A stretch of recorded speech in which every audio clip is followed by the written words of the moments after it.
Hello my loyal companions and welcome back to the channel and to another episode of Rogue Revealed, the series where I take you through everything you need to know about Rogue Company. In today's video I'm going to be going over one of the rogues, SCORCH, and giving you an in-depth guide about how she works and how to play her best. Let's jump into the video.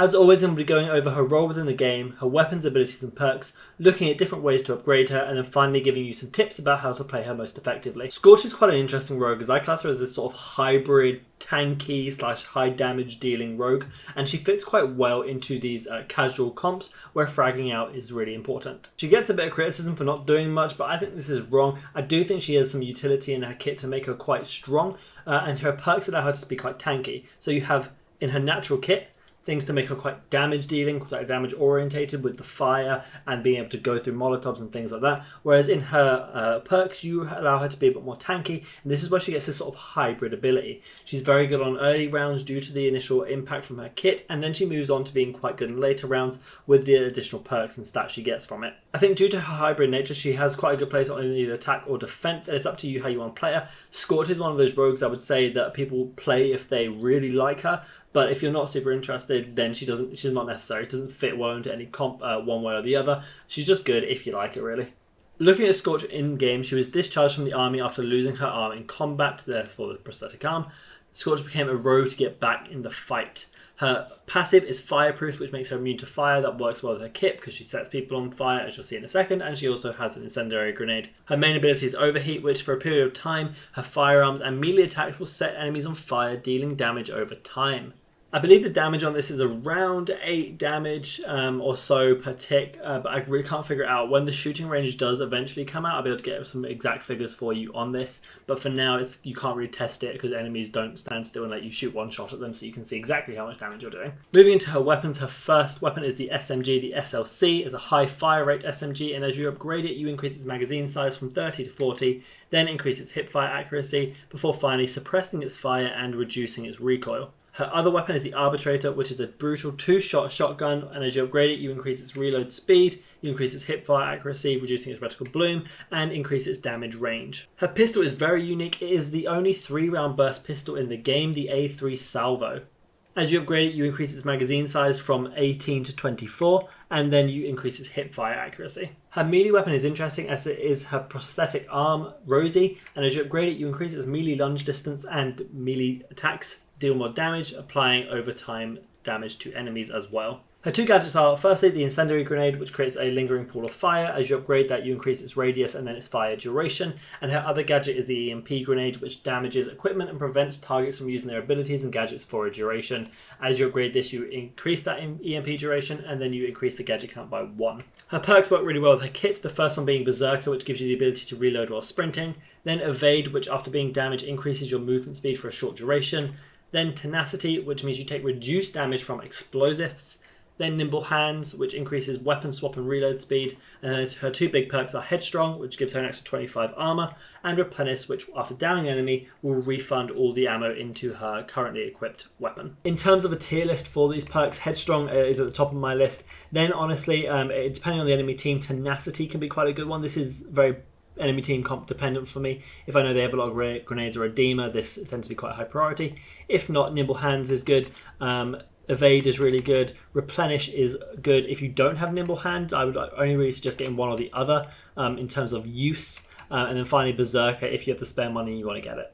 For me though, the main weapons of choice is the SLC submachine gun. I don't really like the pistol very much, and the incendiary grenade is almost a must with her. It kind of defines her whole kit. As we move on to talk about upgrading SCORCH, I really think there are 2 options in round 1, and it kind of depends on your playstyle, your comfortability, and how you see the map and game going.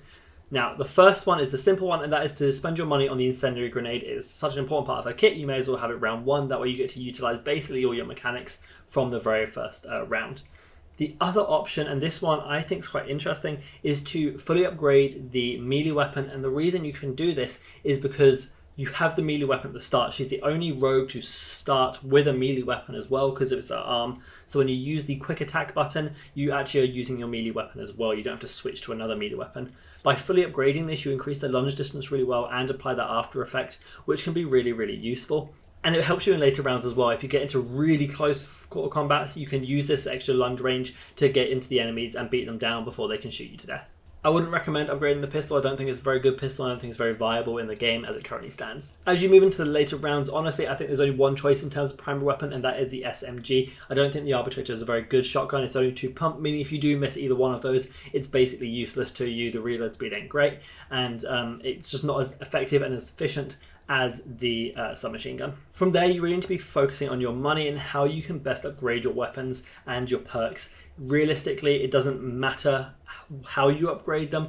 You want to be spending either money on your weapons or on your perks as soon as you get the money available, mainly focusing on getting that weapon fully upgraded. But if you do, say at the end of a round, have 10,000, don't worry about your upgrade. Don't get 2 upgrades in your weapon. Just get headstrong, get the extra armor. That's kind of the way Scorch is balanced. She's not super gun dependent. She's not super perk dependent. So you just spend whatever money you have on the necessary things, and basically depending on the game and how it's going, you can decide what you need more.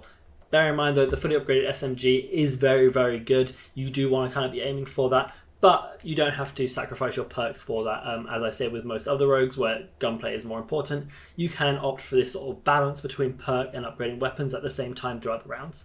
Moving on to my tips to play Scorch, I'm going to start with one that I slightly touched on, and that is to use Rosie, the prosthetic arm, to the best of her ability. Scorch is the only person with this melee weapon off the start, unless you spend the money for it, and it's really, really good. Obviously, you can't throw it, but it's really, really effective at helping her in those initial rounds and in up-close quarter combats. You should be trying to use it. You should keep it in the back of your mind. If you're not someone who usually melees in this game like me, jumping onto Scorch can feel quite weird and quite different, but it's really, really viable to use the melee option rather than shooting when up close, particularly because the pistol isn't great. It's not a great hip-fire weapon. It's not great up close. You may as well use your prosthetic arm. I kind of think that's how they've balanced it, why she has this pistol that is kind of meh when she has the melee weapon straight off the bat in round 1. Moving on to tip number 2 is to understand that your enemy team can hear when you start to use your ability, when you flame up, when you overheat and your weapons start to deal the fire damage. The enemies can hear this animation taking place, and if they're smart, they're going to try to avoid you. Why this comes into a tip is because you need to be able to use that as soon as you know you're about to get into a fight, as soon as you know that the enemy is cornered or that they can't get away easily or have to cross a long line of sight for you to shoot them at, then that's the best time to use it. You don't want to be using it too early because it is only a 10-second duration now after the nerf, and you need to be aware of that. So only use your ability when you know it's going to come in use. It is very, very strong, I find. At the very least, it feels like it does more damage. Even if it doesn't do a lot more damage, it does kind of feel like it does, and I know I've been downed by the after effect of the burn a good few times.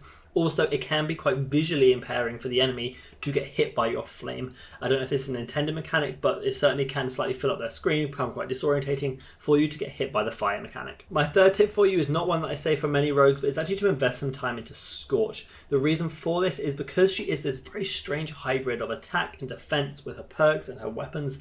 You do need to put the time to invest in how this works. If you just try and jump on Scorch, she can feel quite strong because her basic mechanics in terms of weapons are really good, but to utilize her to the best of her ability, you need to be integrating these perks well, and for that it takes a bit of time to practice. With a lot of other rogues, you can kind of jump on them, learn the basic mechanics. They don't do a lot, but with Scorch, I think there's a slightly more of a niche learning opportunity for her. My final tip for Scorch is to understand your role within the team is to be a solo fragger, not necessarily a flanker like Shaq or Lancer, but to be someone who is kind of better on their own, dealing with maybe 1 or 2 people at the same time and winning these one-on-one fights. It's very hard to win a one-on-one with Scorch unless the person you're against is just cracked out their mind.